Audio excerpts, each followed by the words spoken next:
தேர்தலில் ஒரு ஆட்சி மாற்ற வேண்டும், திமுக அதிமுக அல்லாத ஒரு புதிய அரசு அமைய வேண்டும் என்கிற முறையிலே தான் தமிழ்நாட்டு வாக்காளர்கள் வாக்களித்திருக்கிறார்கள். அதனாலதான் கட்சி ஆரம்பிச்சு 2 வருஷ காலத்துக்குள்ள ஏறத்தாழ ஒரு 1.25 கோடி வாக்காளர்கள் தமிழக வெற்றி கழகத்திற்கு வாக்களித்திருக்கிறார்கள். இத்தகைய சூழ்நிலையில்தான் அதிகமான சட்டமன்ற உறுப்பினர்களை பெற்றிருக்கிற கட்சி என்கிற முறையிலே தான் இடதுசாரி கட்சிகள் தாவேக ஆட்சி அமைப்பதற்கு வெளியில் இருந்து ஆதரவு என்கிற முடிவை நாங்கள் மேற்கொண்டோம். அத்தகைய ஆதரவு என்பது தொடர்கிறது. மக்கள் ஒரு ஆட்சி மாற்ற வேண்டும் என்று அளித்திருக்கிற இந்த தீர்ப்பை ஏற்க மறுத்துத்தான் இது போன்ற குதிரை பேரம், கழுதை பேரம் போன்றவற்றில் எல்லாம் ஈடுபட்டு கொண்டிருக்கிறார்கள். இந்த ஒரு ஆட்சி அதிகாரத்தில் இருந்து வெளியேற்றப்பட்ட திமுக ஆட்சி அதிகாரத்தில் இல்லாமல் இருப்பதை அவர்களால் ஏற்க முடியவில்லை. ஆகவே எப்படியாவது இந்த ஆட்சியை கவிழ்க்க வேண்டும், தாங்கள் எப்படியாவது மீண்டும் ஆட்சிக்கு வர வேண்டும் என்கிற முறையில தான் இத்தகைய முயற்சிகள் நடைபெற்றிருப்பதாக தெரிகிறது. ஏனால் சில நாட்களுக்கு முன்பாக முன்னாள் முதல்வர் மதிப்பிற்குரிய மு.க. ஸ்டாலின் அவர்கள் அடுத்து விரைவாக தேர்தல் வரும், விரைவாக ஆட்சி மாற்றம் வரும் என்று சொல்லி அவர் பேசியதனுடைய பின்னணி என்ன என்பது இப்போதுதான் தெரிகிறது. அதற்கான ஒரு தீவிரமான முயற்சியில் அவர்கள் இருக்கிறார்கள் என்பதனுடைய வெளிப்பாடுதான் இந்த சட்டமன்ற உறுப்பினரை கோடிக்கணக்கில் விலை பேசி இருக்கிற செய்தி இன்றைக்கு வந்திருப்பதும், முறையான வழக்கு பதிவு செய்து அத்தகைய முயற்சியில் ஈடுபட்ட நபர்கள் எல்லாம் இன்றைக்கு கைது செய்யப்பட்டிருக்கிறார்கள்.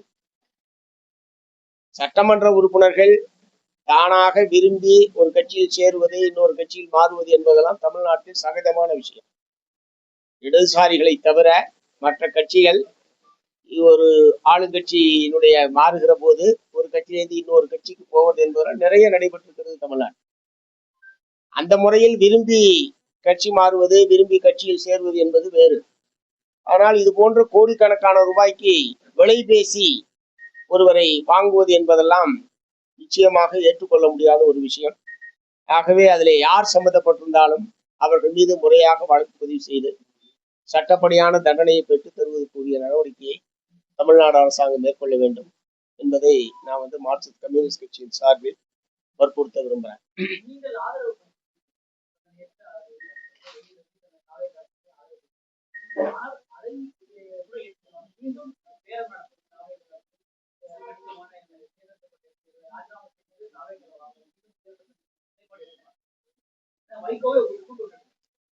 இது குறித்து ஏற்கனவே 4 எம்எல்ஏக்கள் ராஜினாமா செய்துவிட்டு தாவகவில் சேர்ந்த போதே மார்க்சிஸ்ட் கம்யூனிஸ்ட் கட்சியின் சார்பில் எங்களுடைய கருத்தை வெளிப்படையாக தெரிவிச்சிருக்கிறோம். இது ஒரு ஆரோக்கியமற்ற அரசியல். இது போன்ற நடவடிக்கைகளை ஊக்குவிக்க கூடாது என்பதை பகிரங்கமாக வெளிப்படுத்தியது மட்டுமல்ல, தாவேக தலைமையிடமும் அத்தகைய கருத்துக்களை நாங்கள் ஏற்கனவே தெரிவித்திருக்கிறோம். அப்போது எங்களிடம் அவர்கள் சொன்ன விளக்கம் என்பது, அவர்கள் தானாக முன் ராஜினாமா செய்துவிட்டு வருகிறார்கள், அவர்கள் தானாக முன் ராஜினாமா செய்வதை நாங்கள் எப்படி அதை தடுக்க முடியும் என்கிற முறையில் அவர்கள் தரப்பிலிருந்து விளக்கம் சொல்லப்பட்டது. அப்போதான் சரி, அவங்க விரும்பி ராஜினாமா பண்றாங்கன்னா நீங்க யாரே கட்சியில சேர்த்துக்கிறீங்க, அப்படின்னா நீங்க இன்னொரு இடம் கட்சியில் சேருவதற்கான வாய்ப்பு இருக்குன்ற போது ஒரு ஊக்கம் கொடுக்குற மாதிரி தானே இருக்கு என்பதை நாங்க அப்பயே எங்களுடைய அதிருப்தியை நாங்க தாவேக தலைமையிடம் தெரிவித்திருக்கோம். இப்போதும் அதுதான் எங்களுடைய நிலைப்பாடு. ஆட்சி வரக்கூடாது அப்படிங்கிறதுக்காக கூட்டணி கூட்டணிக்கு சேர்ந்ததுக்கு அப்புறம் ஒரு பழைய கூட்டணி தொடர்ந்து வைக்கிறது அரசியல் நாகரிகமா பாக்குறீங்க? புரியல நீ கேக்குற கேள்வி. அதாவது இது வரைக்கும் நீங்க திமுகவோட கூட்டணியில இருந்தீங்க, இப்ப தாவேக ஆதரவு கொடுத்தீங்கன்னா, ஆனா இப்ப வெளியே வந்ததுக்கு அப்புறம் அவங்க மேல இந்த மாதிரியான குற்றச்சாட்டுகளை வெளியே வந்த கட்சிகளுக்கு குற்றச்சாட்டு யார் மேல? திமுக மேல. என்ன குற்றச்சாட்டு சொல்லியிருக்கோம்? ஏதாவது ஒன்று சொல்லுங்க. அதாவது இல்ல இப்ப அவர் பர்டிகுலரா கேட்ட கேள்வி அது. இந்த 2 மாத காலத்தில் திமுகவின் மீது நாங்கள் ஏதாவது ஒரு குற்றச்சாட்டை சிபிஎம் சார்பில் வச்சிருக்கிறோமா? எதுவுமே கிடையாது. நீங்களே ஒரு கிரியேட் பண்றீங்க. இது பர்டிகுலர் கேள்வி, குறிப்பிட்ட கேள்வி. நேற்று அதன் மீது வழக்கு என்பது பதிவு செய்யப்பட்டிருக்கிறது. அதை ஒட்டி அவர் கேள்வி கேட்கிறாரு, அதன் மீது பதில் சொல்றாரு. அது திமுகவின் மீது குற்றச்சாட்டு கிடையாது, வழக்கு முறையா பதிவு செய்யப்பட்டிருக்கு. குற்றவாளிகள் அதில் ஈடுபட்டவர்கள் கைது செய்யப்பட்டிருக்கிறார்கள். முறையா வழக்கு விசாரணை நடத்தி தண்டனை பெற்று தர வேண்டும் என்பது தானே சொல்ல முடியும். அதுதானே சொல்லணும். அது எப்படி நீங்க திமுகவின் மீது குற்றச்சாட்டு ஏன் சொல்றீங்க? எஸ், அதனுடைய விளைவுதான் திமுகவும் அதிமுகவும் சேர்ந்து ஆட்சி அமைப்பது என்கிற கருத்தை எங்கள் முன்னால் அவர்கள் வெளிப்படுத்தியது என்பது அதனுடைய விளைவுதான், அதனுடைய தொடர்ச்சி தான் இது. அதுல எங்களை போன்றவர்கள் அதுல ஒத்துழைக்கல, ஏற்கல. எங்களை போன்றவர்கள் அந்த கருத்தை ஏற்கவில்லை. நாங்க ஏற்காதது மட்டுமல்ல, திமுக அதிமுகவில் இருக்கக்கூடிய பலரும் அந்த யோசனையை ஏற்கவில்லை. நாங்களும் அதை ஏற்கல. இருந்தாலும் நாங்களும் அதை ஏற்கவில்லை. இருப்பினும் இன்னமும் அவர்கள் அந்த முயற்சி தோல்வி அந்த எங்களோடு, அதாவது ஏற்கனவே இருந்த தோழமை கட்சிகளிடம் இந்த கருத்து ஏற்கப்படவில்லை என்கிற நிலையில் வேறு வழிகளை அவர்கள் முயற்சிக்கிறார்கள் என்பதுதான். சொல்லுங்க சார், நீங்க எதை தெரியும்?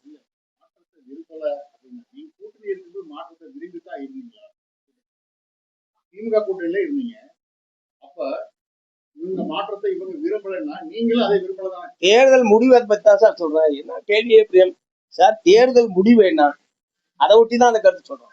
நாங்க விரும்பிதானே அந்த திமுக அணியில இருந்தோம், தொகுதி உடன்பாடு செய்து கொண்டோம், சீரியஸா அதுக்கான அந்த வெற்றிக்கான படிகளை நாங்கள் எங்களை முழுமையாக ஈடுபடுத்தி கொண்டோம். வெற்றி மாறி போச்சு. இந்த அணி வெற்றி பெறல, அதிமுக வெற்றி பெறல, அதிகமான இடங்களை பெற்ற கட்சியாக தாவேகா வந்தது, அவ்வளவுதான். தேர்தலில் ஏற்பட்ட மாற்றம் அது. அதனால அதான சொல்றேன், ஆட்சி மாற்றம் வேண்டும் என்பது தமிழ்நாட்டு மக்களுடைய விருப்பம். அதாங்க, அதனாலதான் நாங்க ஆதரிக்கிறோம்.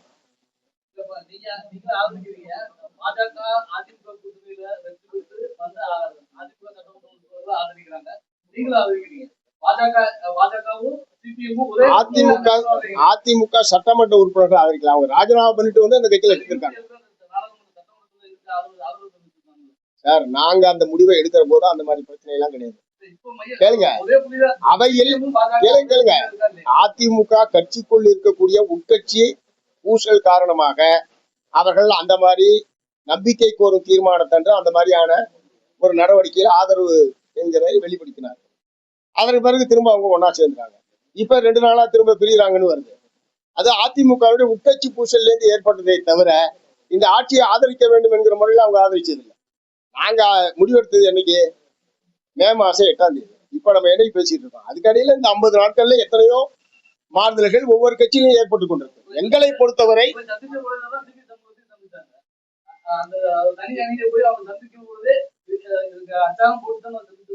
மு.க. ஸ்டாலின் தான் சந்திச்சாங்க. யாரை சொல்ல மாட்டேங்கிறீங்க?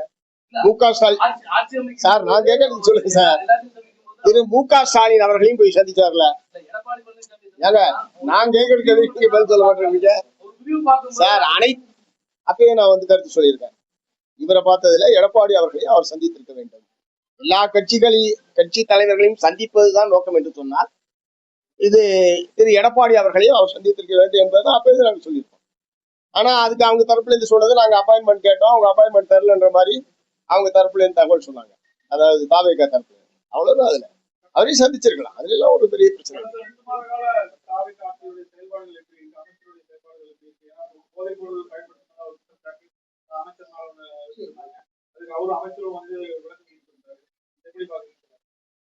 இல்ல, அரசுடைய நடவடிக்கை என்பது வேற, அமைச்சருடைய தனிப்பட்ட செயல்பாடு சொல்லுவா கேட்கறதுனா வேற. நீங்க எதை கேக்குறீங்க? அமைச்சர் இல்ல, அரசுடைய செயல்பாட்டை பொறுத்த வரைக்கும் தேர்தலில் கொடுத்த ஒரு சில வாக்குறுதிகளை நிறைவேற்றுவது என்கிற முறையில் சில அறிவிப்புகளை வெளியிட்டு அது நடைமுறைக்கு வந்திருக்கிறது. சிங்கப்பெண் படை, அதே மாதிரி விவசாய கடன் தள்ளுபடி, இப்படி சில அறிவிப்புகள் ஏற்கனவே அவர்கள் கொடுத்த வாக்குறுதியை நிறைவேற்றுவது என்கிற முறையில் நடைமுறைப்படுத்தியிருக்கிறார்கள். இன்னும் நிதிநிலை அறிக்கை வரும்போதுதான் அது முழுமையாக என்ன மாதிரியான பொருளாதார கொள்கையை கடைபிடிக்க போகிறது. ஏற்கனவே திமுக ஆட்சி காலத்தில் உதாரணத்துக்கு தொழிலாளர்கள் சம்பந்தப்பட்ட பிரச்சனை, அரசு ஊழியர் ஆசிரியர் சம்பந்தப்பட்ட பிரச்சனைகள், அல்லது பணி நியமனங்கள், அது பூரா ஒப்பந்தம் வெளிமுகமை என்கிற முறையில தான் பெரும்பாலும் திமுக ஆட்சி காலத்தில் இருந்தது. அப்போதே நாங்கள் அதை அனைத்தையும் எங்களுடைய எதிர்ப்பை நாங்கள் தெரிவிச்சிருக்கோம், போராட்டமும் நாங்கள் நடத்தியிருக்கிறோம். அதனால இதுல எல்லாம் அவர் என்ன மாதிரியான அணுகுமுறையை மேற்கொள்ள போகிறார்? உதாரணத்துக்கு தூய்மை பணியை தனியாரிடம் ஒப்படைப்பது என்கிற முறையில ஒரு டெண்டர் அறிவிப்பு வெளியிடப்பட்டு கடுமையான எதிர்ப்பு தெரிவித்த பிறகு அதை அவர்கள் திரும்ப பெற்றுக் கொண்டிருக்கிறார்கள். அதனால நிதிநிலை அறிக்கை வருகிற வரைக்கும் கொஞ்சம் காத்திருக்கலாம். நிதிநிலை அறிக்கையில என்ன பாதையில் இந்த அரசு செல்ல போகிறது என்பதற்கு ஓரளவுக்கு வெளிச்சம் கிடைப்பதற்கான வாய்ப்பு என்பது நிதிநிலை அறிக்கையிலே தெரிவதற்கான வாய்ப்பு என்பது இருக்கிறது. நேற்று நாங்கள் மாண்புமிகு முதலமைச்சர் அவர்களை சந்தித்த போதும் பல்வேறு கருத்துக்களை, கோரிக்கைகளை முதலமைச்சர் அவரிடத்தில் தெரிவித்திருக்கிறோம். அவற்றையெல்லாம் நிதிநிலை அறிக்கை அநேகமாக இந்த மாத இறுதியில் தமிழ்நாடு அரசனுடைய நிதிநிலை அறிக்கை என்பது சமர்ப்பிக்கப்படும் என்கிற முறையில் அவங்க சொல்லியிருக்காங்க. ஸோ அது வரைக்கும் காத்திருக்கலாம். பட் இதுவரைக்கும் பொதுவா இந்த இதுவரைக்கும் அறிவிச்சிருக்கிற அறிவிப்புகள் அதுலயும் எங்களுக்கு குறைபாடுகள் இருக்கு. உதாரணத்துக்கு சிங்கப்பெண் படையை எடுத்துக்கிட்டீங்கன்னா அதுல இருக்கிறவங்க எல்லாருமே ஏற்கனவே காவல்துறையில் பணியாற்றவர்கள் தான். இதுக்குன்னு தனியா ஒன்றும் வெளியில இருந்து புதுசா ட்ரைனிங் கொடுத்தலாம் பணி நியமனம் என்பது செய்யப்படலை. ஆகவே அவங்க பழைய காவலர்களாகவே தான் இருக்கிறார்கள். இந்த பெண்கள் குழந்தைகள் மீதான குற்றங்கள், இழைக்கப்படுகிற குற்றங்களின் மீது எத்தகைய அணுகுமுறையை மேற்கொள்வது என்பது பயிற்சி என்பது அவர்களுக்கு தேவைப்படுகிறது என்பதை நாங்கள் நேற்று சொல்லியிருக்கோம். அதை முதலமைச்சர் ஏற்றுக்கொண்டிருக்கிறார்.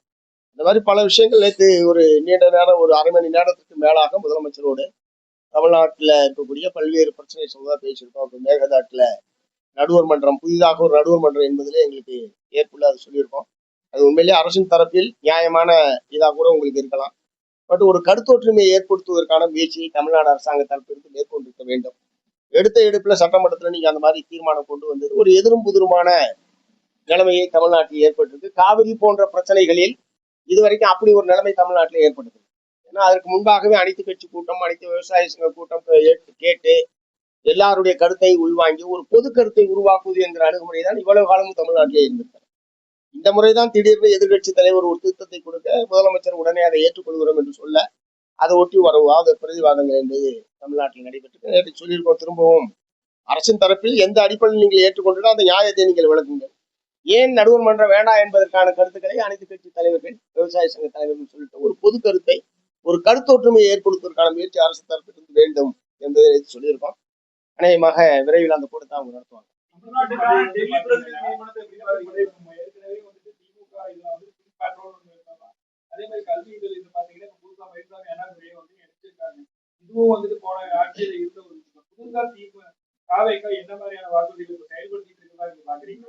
இல்ல, பெண்கள் குழந்தைகள் மீதான வன்கொடுமைகள், பாலியல் வன்கொடுமைகள் போன்ற விஷயங்களில் ஜெயலலிதா ஆட்சி காலத்துல ஒரு பெண்கள் பிரிவு தனியா வச்சிருந்தாங்க. இவங்க பிங்க் பார்ட் ஒன்று, இப்ப நீங்க சொன்ன மாதிரி திமுக ஆட்சி காலத்துல இருந்திருக்கு. இவங்க சிங்கப்பெண் படைன்னு இவங்க அறிவிச்சிருக்காங்க. எல்லா காலத்திலும் இந்த குற்றங்கள் என்பது முற்றிலும் ஒழிக்கப்படவில்லை என்பதுதான் யதார்த்தமான உண்மை. நம்முடைய பெண்கள் குழந்தைகள் கடுமையான பாதிப்புக்கு உள்ளாகிறார்கள். ஆகவே பெயர் என்னவாக இருந்தாலும், புதிய புதிய படைகள் அமைக்கப்பட்டாலும் இதுக்கு ஒரு நிரந்தரமான முற்றுப்புள்ளி வைக்கக்கூடிய வகையில் அது செயல்பட வேண்டும். அதுல ஒரு போதாமை இருக்கிறது என்பது நேற்றைக்கு முதலமைச்சரும் சொல்லி இருக்கிறோம். அதை அவர் அதுக்குரிய முறையில் நடவடிக்கை எடுப்பதாக அவர் தெரிவித்திருக்கிறார்.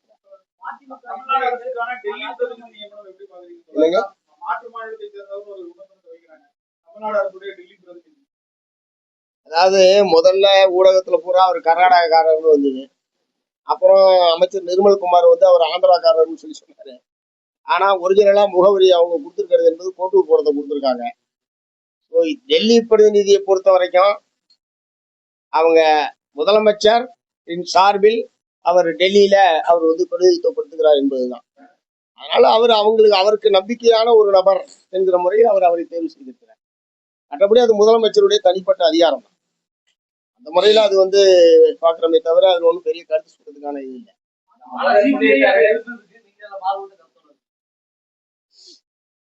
அந்த கட்சி தனிச்சே சுயேட்சையா ஒரு கருத்து சொல்றதுக்கு ரைட் இருக்கு தானே. முதல்ல அப்படிதான் வந்தது. இப்ப அதுல போய் பாத்தீங்கன்னா கோட்டூர் அட்ரஸ் தான் இருக்கு. அதான் நான் சொன்னேன், முதலமைச்சருடைய தனிப்பட்ட அதிகாரத்துக்கு உட்பட்டது. அவருக்கு நம்பிக்கையான ஒரு நபரை டெல்லியில இருக்க வேண்டும் என்று அவர் கருதி அவரை நியமனம் செய்திருக்கிறார். அதுல ஒண்ணு பெரிய விவாதத்துக்குரிய விஷயம் அல்ல.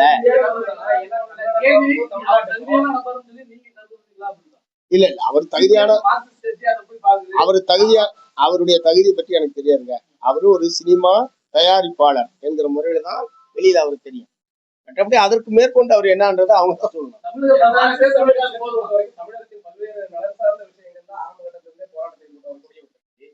கர்நாடகத்தை சார்ந்தவராகட்டும், ஆந்திராவை சார்ந்தவராகட்டும், வெளிமாநில பிரதிநிதி தமிழகத்திற்கான பிரதிநிதியா டெல்லியில இருக்கும்போது தமிழகத்தின் பிரச்சனைகள் தீர்க்கப்படும் நீங்க நம்புறீங்களா? அவர் மூலமா எந்த பிரச்சனையும் தீர்க்கப்பட போறது இல்ல. அவர் மூலமா எந்த பிரச்சனையும் அங்க முன்வைக்க போறதும் இல்லை. இவ்வளவு நாள் இருந்த ஏற்கனவே இருந்த டெல்லி பிரதிநிதிகள் எப்படி இருந்தாங்கன்னு உங்களுக்கே தெரியும். கோயம்புத்தூரை சார்ந்தவர் இருந்திருக்காரு, ஏற்கனவே தோழர் ஏகேஎஸ் விஜயன் திமுக ஆட்சி காலத்துக்கு இருந்திருக்காரு, எஸ்கேடி ஜக்கையன் இருந்திருக்காரு, நரசிம்மன் இருந்திருக்காரு. அவங்க எல்லாம் என்ன பிரச்சனை தீர்த்தாங்க, எதில் தலையிட்டாங்க? ஸோ இது ஒரு என்ன சொல்றது, இது ஒரு இடைக்காலத்தில் தான். ஒரு காலங்காலமா இந்த டெல்லி பிரதிநிதிகள் தனியா ஒரு நபரை போடுறது என்பது காலங்காலமா இருந்தது கிடையாது. ஏற்கனவே ஐஏஎஸ் ஆபீசர்ஸ் தான் இருந்திருக்காங்க. ஏதோ ஒரு இடைப்பட்ட காலத்தில் கட்சியில் இருக்கிற ஒருவருக்கு ஒரு பொறுப்பு தர வேண்டும் என்கிற முறையில திரு எம்ஜிஆர் காலத்திலயும் ஜெயலலிதா அவர் அம்மையார் காலத்திலயும் தான் அது கொண்டு வந்தாங்கன்னு நினைக்கிறேன். கரெக்டா எனக்கு வருஷம் தெரியல. இடைக்காலத்தில் ஏற்பட்ட ஏற்பாடு. ஸோ அதனால இவங்க தான் எல்லாத்தையும் டெல்லியோட இருக்கிற சகல பிரச்சனைகளையும் தீர்க்கக்கூடிய ஒரு பொறுப்புல இவங்க தான் இருக்காங்க என்ற மாதிரியான ஒரு அதிகாரத்தை எல்லாம் நாமளா வழங்க வேண்டிய அவசியம் இல்லை. அப்படி யாரும் நடந்துக்கிட்டதும் கிடையாது. தமிழ்நாடு அரசு முதலமைச்சர் தான், அது மத்திய அரசாங்கத்தோடு இருக்கிற எதுவாக இருந்தாலும் இவர்களை மீறி இன்னொரு நபர் அங்க எல்லாத்திலையும் தலையிடுவார், முடிவெடுப்பார் என்ற நிலைமையெல்லாம் கிடையாது. இதுக்கு முன்னாடி அப்படி அனுபவமும் கிடையாது. இருந்தவங்களும் அப்படி செஞ்சது கிடையாது.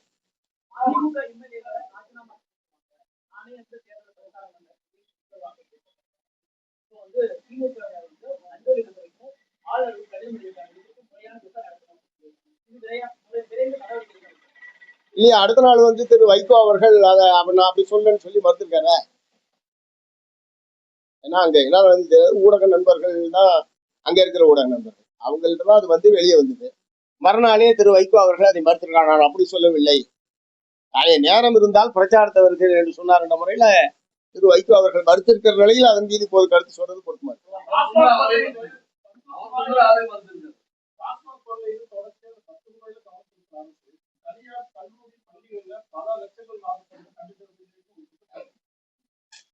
இல்ல, கல்வி கட்டணங்கள் சம்பந்தமாக வெளிப்படையாக அரசு தீர்மானித்திருக்கிற கட்டணங்கள் ஒவ்வொரு பள்ளி வாசலிலையும் வெளிப்படையாக வைக்க வேண்டும் என்கிற உத்தரவை இந்த அரசு தான் போட்டு. இல்ல அது நான் நடத்த சொல்லுவோம். ஒருவேளை அரசு நிர்ணயித்த கட்டணத்தை மீறி பள்ளிகளில் வசூலிக்கப்படுகிறது என்று சொன்னால் அதன் மீது தமிழ்நாடு அரசாங்கம் நடவடிக்கை எடுக்க வேண்டும் என்பதை நான் சொல்றேன். பட் வெளிப்படையாக அது வைக்க வேண்டும் என்பதை எதிர்த்து தனியார் பள்ளி நிர்வாகங்கள் உயர்நீதிமன்றத்தில் சென்றிருக்கிறார்கள். அரசுடைய இந்த அறிவிப்பை எதிர்த்து அரசு ஒரு கட்டணத்தை தீர்மானித்ததற்கு பிறகு அதற்கு விரோதமாக, அதுக்கு எதிராக கூடுதலாக வசூலிப்பது என்பது தவறானது.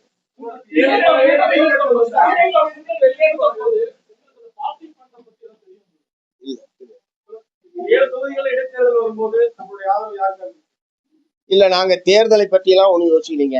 இடதுசாரி கட்சிகளுக்குள் ஒரு ஒருங்கிணைப்பு குழு என்பதை நாங்கள் ஏற்படுத்தியிருக்கிறோம். மார்க்சிஸ்ட் கம்யூனிஸ்ட் கட்சி, இந்திய கம்யூனிஸ்ட் கட்சி, இந்திய கம்யூனிஸ்ட் கட்சி, மார்க்சிஸ்ட் லெனினிஸ்ட் விடுதலை, இந்த 3 கட்சிகளும் சேர்ந்து 2 முறை சந்திப்புகள் என்பது நடைபெற்றிருக்கிறது. ஒரு மாநில அளவிலான இடதுசாரி கட்சிகளில் ஒருங்கிணைப்பு குழு என்பது ஏற்படுத்தப்பட்டிருக்கிறது. மாநில அளவில் தமிழ்நாட்டு மக்களுடைய நலன் சார்ந்த பிரச்சனைகள், கோரிக்கைகளின் மீது கூட்டான போராட்ட நடவடிக்கையில் ஈடுபடுவது என்பதை இடதுசாரி கட்சியின் சார்பில் நாங்கள் முடிவெடுத்திருக்கிறோம். அடுத்த சந்திப்பில் அதற்கான அறிவிப்புகள் என்பது வெளிவரும். இப்போதைக்கு இடதுசாரி கருத்தியலை தமிழ்நாட்டு மக்கள் மத்தியில் வலுவாக எடுத்து செல்வது, இடதுசாரிகள் தனித்து தமிழ்நாட்டு மக்களுடைய பிரச்சனைகள் மீது தொடர்ந்து செயல்படுவது என்பதுதான் இப்போதைக்கு எங்களுடைய நிலைப்பாடை தவிர நாங்க இந்த அணி அந்த அணி என்கிற முறையில எந்த அணியிலும் இல்லை. இடதுசாரி அணி தனியாக இருக்கிறோம்.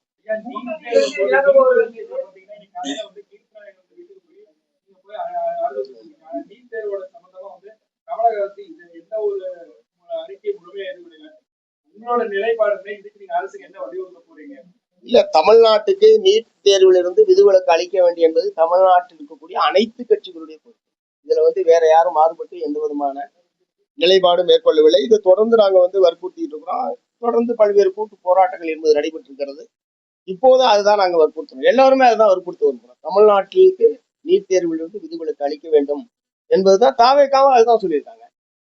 முதலமைச்சர் அதான் சொல்லியிருக்காரு. இந்த மரணங்கள்லாம் ஏற்பட்ட போது முதலமைச்சர் அதுதான் திரும்ப வற்புறுத்தி இருக்கிறாரு. எல்லோருமே அதை வற்புறுத்துறோம். நம்முடைய குழந்தைகள் இந்த மாதிரி அநியாயமான முறையில் இந்த மாதிரி தற்கொலை செய்து கொள்வது, மரணம் அடைவது என்பது மிகப்பெரிய துயரம். அந்த குடும்பத்தை முகத்தை போய் எங்களால பார்க்க முடியல. அவங்களுடைய தாயார் கடுமையாக மனநிலை பாதிக்கப்பட்டு மிக கூர்மையான அவஸ்தையில இருக்கிறார். இன்னைக்கு காலையில போய் அவங்களை பார்த்துட்டு வந்தோம். திருத்தனாவனுடைய மரணத்தை ஒட்டி அதுக்கப்புறம் அடுத்தடுத்து 4 மாணவர்கள் அடுத்தடுத்து தற்கொலை செய்து கொண்டது என்பது தமிழ்நாட்டில் மிகப்பெரிய அதிர்ச்சிக்கு உள்ளாக்கிய ஒரு விஷயம். ஆகவே நீட் தேர்வுக்கு முற்றிலும் முற்றுப்புள்ளி வைக்க வேண்டும் என்பதுதான் எல்லோருடைய விருப்பமும். அது தொடர்ந்து நம்ம வற்புறுத்தோம். பிரச்சனை என்னன்னா கான்கரண்ட் லிஸ்ட்ல கல்வி இருந்தாலும் மத்திய அரசாங்கம் தன்னுடைய அதிகாரத்தை பயன்படுத்தி இந்த மாதிரியான அத்துமீறிய நடவடிக்கையில் அவங்க தொடர்ந்து ஈடுபட்டு இருக்கிறாங்க. இது ஒரு மிகப்பெரிய மன அழுத்தத்தை மாணவர்களுக்கு கொடுக்கிறது. வெற்றி பெற முடியாமல் அது இந்த முறை தேர்வில் நடைபெற்ற முறைகேட்டின் காரணமாக வினாத்தாள் வெளியானது உள்ளிட்ட முறைகேடுகள் காரணமாகத்தான் இந்த மரணங்கள் ஏற்படுத்திட்டாங்க. ஏற்கனவே எக்ஸாம் எழுதாது முறையா நடத்தாதது, கியூட் தேர்வு முறையா நடத்தல, நீட் தேர்வு முறையா நடத்தல, சிபிஎஸ்இ எக்ஸாமுடைய தேர்வு தாளை முறையா திருத்தறதுல, இப்படி எதற்குமே தகுதியற்ற ஒரு அரசாக ஒன்றிய பிஜேபி அரசாங்கம் இருக்கிறது. அதனாலதான் தர்மேந்திர பிரதான் கல்வி அமைச்சர் ராஜினாமா செய்ய வேண்டும் என்கிற குரல் நாடு முழுவதும் எதிரொலித்துக் கொண்டிருக்கிறது. தொடர்ச்சியான போராட்டம் என்பது டெல்லியிலே நடைபெற்றுக் கொண்டிருக்கிறது. இவ்வளவு பெரிய பாதிப்பை உண்டாக்கிவிட்டு கொஞ்சம் கூட கூச்சநாச்சம் இல்லாமல் அவர் மந்திரி பதவியாக தொடர்வது என்பது எப்படி ஏற்க முடியும்? அதனால நீட் தேர்வை ரத்து பண்ணுன்றதா எல்லோருடையதான்.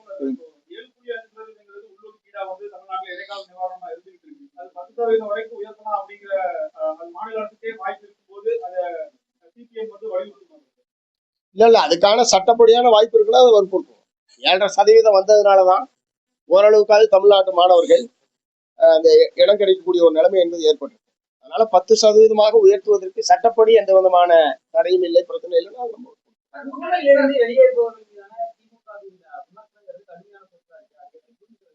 ஒரு மண்டபத்துக்குள்ள போய் இவங்க அடக்கிடலாம், அவ்வளவுதான்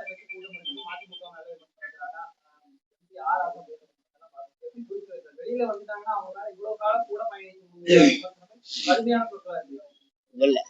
திராவிட முன்னேற்ற கழகத்தை பொறுத்த வரைக்கும் கூட இருந்தா ஒரு மாதிரி ரொம்ப போற்றுவதும்,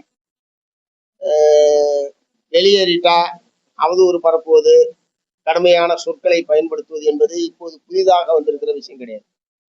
நீண்ட காலமாக இந்த அணுகுமுறையை அவர்கள் கடைபிடித்து வந்திருக்கிறார். பட் எங்களை பொறுத்தவரை அரசியல் தான் தீர்மானிக்கிறது. அரசியல் நிலைப்பாட்டை பொறுத்துத்தான் ஆதரவு எதிர்ப்பு என்பதை தவிர மற்றபடி அவங்க சொல்ற மாதிரியான சொற்களை எல்லாம் நாங்கள் பயன்படுத்த விரும்பல, பயன்படுத்தவும் மாட்டோம். அவங்க முரசொலியில் எழுதின கட்டுரைக்கு ஒரு விரிவான பதிலை தீக்கதிரில் எங்களுடைய கட்சியின் சார்பில் நாங்கள் வெளியிட்டிருக்கிறோம். அநேகமாக அதற்கு பிறகு அவர்கள் தரப்பிலிருந்து எந்த விதமான கருத்துக்களை வரவில்லைன்னு தான் நினைக்கிறேன். ஒரு விளையாடையில நான் எதுவும் பார்க்காம விட்டோன்னு, ஆனா எதுவும் வரலன்று தான் நான் நினைக்கிறேன். ஸோ அது அது முடிவு பார்க்க பிரச்சனையா தான் பார்க்கிறேன். அப்படிலாம் இல்லையா, நாங்க கொள்கை சார்ந்தியாக 100 முறை விளக்கிட்டேன். இது மதச்சார்பற்ற கூட்டணி. மத்திய அரசாங்கத்திலே ஒன்றிய பிஜேபி அரசாங்கம் இங்கே எப்படியாவது காலி உள்ள வேண்டும், அதிமுகவின் மூலமாக ஆட்சி அதிகாரத்துக்கு வர வேண்டும் என்று அவர்கள் முயற்சிக்கிற நிலையில் அதை எதிர்க்கக்கூடிய வலிமையான கூட்டணியாகவும் உறுதியான அணியாகவும் திராவிட முன்னேற்ற கழகம் தான் இருந்தது. அதனால்தான் நாங்க அதை நீடிச்சோம். நாங்க ஏன் நீங்க இன்னொருத்தரோட ஒப்பிடு அதான் கேட்குறீங்க? அதாங்க அதை அவர்கிட்ட கேளுங்க. நாங்க அப்படி இல்லை, நாங்கள் உறுதியாக இல்ல, நாங்க அந்த எங்களுடைய அப்படி கேட்கல. நாங்க அவர் இருந்த மாதிரி நாங்க இல்லை சார். நாங்க கொள்கை பூர்வமாக பிஜேபிக்கு எதிரான அணி, அது அதுல உறுதியாக இருந்த அணி திமுக தலைமையிலான அந்த அணி. அந்த அடிப்படையில் தான் அவர்களோட அரசியல் ரீதியாக உறுதியாக நான் கொடுத்தோம். அந்த அணி வெற்றி பெற வேண்டும் என்பதற்கான முறையில் தான் நாங்கள் உறுதியாக தேர்தல் பணிகளை தேர்தல் முடிவு வேறு விதமாக ஆகிவிட்டது.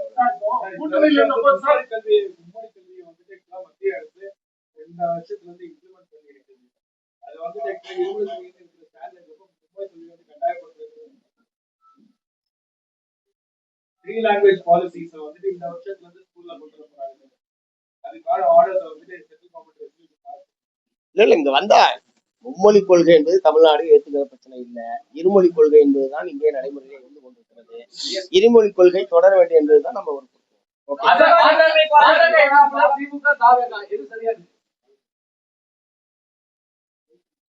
திரு விஜய் அவர்கள் எங்களிடம் ஆதரவு கேட்ட போது அல்லது அவர்கள் எழுத்துப்பூர்வமாக எங்களிடம் ஆதரவு கேட்டு கடிதம் கொடுத்த போதும் என்னுடைய ஆட்சி ஒரு மதச்சார்பற்ற அரசாக இருக்கும் என்கிற உறுதிமொழியை எங்களிடம் கொடுத்திருக்கிறார். மதச்சார்பற்ற அரசாக அது செயல்படும் என்கிற அடிப்படையில் தான் நாங்களும் ஆதரவை கொடுத்திருக்கோம். அந்த இது தொடர்ந்து வரைக்கும் எங்க ஆதரவுலையும் பிரச்சனை இருக்கு.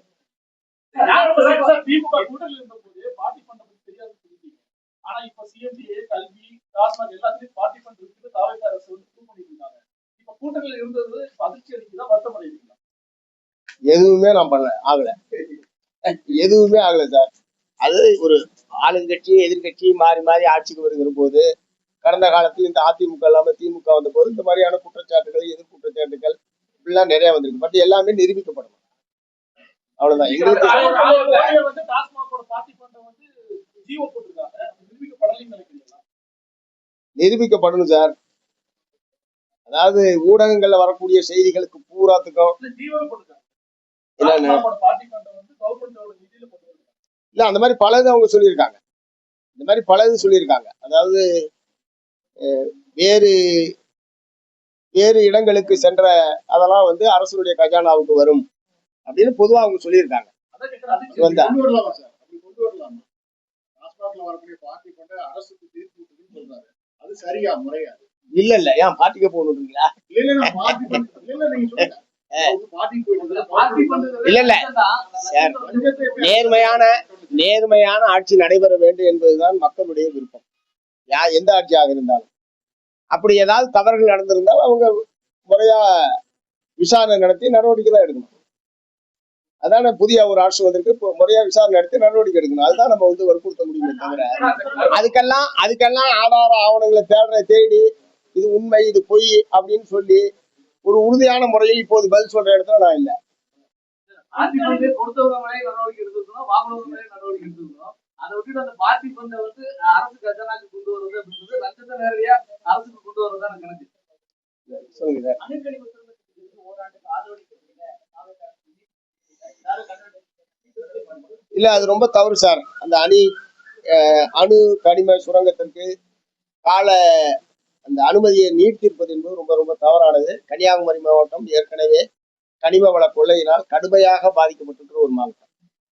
கடந்த ஆட்சி காலத்தில் கடுமையாக பாதிக்கப்பட்டிருக்கிற ஒரு மாவட்டம். இந்த கனிம வள கொள்ளையெல்லாம் தடுத்து நிறுத்துவோம் என்று சொல்லித்தான் இவர்கள் ஆட்சிக்கு வந்திருக்கிறார்கள். இத்தகைய சூழ்நிலையில் கன்னியாகுமரி மாவட்டத்தில் அணு கனிமக்கரை சுரங்கத்திற்கு அனுமதி நீடித்திருப்பது என்பது தவறானது. அந்த அனுமதியை தமிழ்நாடு அரசாங்கம் திரும்ப பெற வேண்டும். நாளைக்கு அங்கதான் போறாங்க.